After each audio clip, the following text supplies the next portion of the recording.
Hi folks, and welcome to Mobility Monday, and today we're going to talk about another joint in the human body that needs a lot of mobility, and that's my shoulder joint. Now, it's a ball and socket joint. So we've got the socket and we've got the ball that sits in the middle, and the socket is actually my shoulder blade or my scapula, and the ball is the head of the humerus bone that fits in the middle of the socket joint. Now, if the socket is not in its optimal position, I actually end up robbing the joint of mobility because the ball can't sit flush in the middle, and that's called joint centration. Now, what happens is there's a load of muscles that attach to the shoulder girdle, but there's one group in particular, and that's called the pectoral group.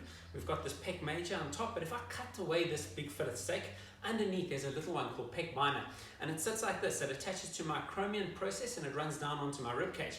And what it does is it actually pulls me into this rounded forward shoulder position. So if you look here, if I'm in this position here, if I've got a tight PEC Minor, we get that position, and you can see that rounded posture, and that's going to rob me of external shoulder rotation. Now, I need external rotation of the shoulder joint in the golf swing, because when I get to the top, I want to be able to shatter the club out. Now, I can be like Jack Nicklaus and be the flying right elbow, but on the way down, I better be able to get that right elbow underneath the left, because that's going to allow me to shatter out the shaft and shatter out my swing plane.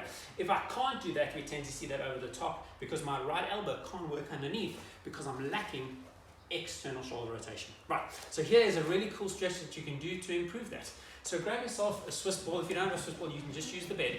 You're going to get yourself on your hands and knees and put your arm on the ball like so, or on the bed at 90 degrees. Now from here, you're going to do two things. The first thing is I'm going to pull my shoulder blade back and in. So I'm going to feel like I'm working that shoulder blade down and in. I'm getting the tip of Africa towards my spine.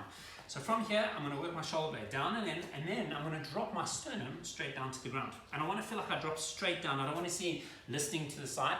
I just feel like I'm dropping everything nice and square down towards the ground. Right.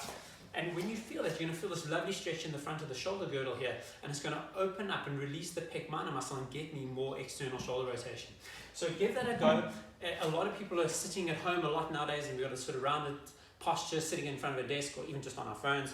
So let's mitigate that and do a nice stretch to open up the shoulder girdle, get some more proud position in our posture, and that's really going to help you get better external shoulder rotation in your shoulder girdles, which is going to help you swing the club a lot better.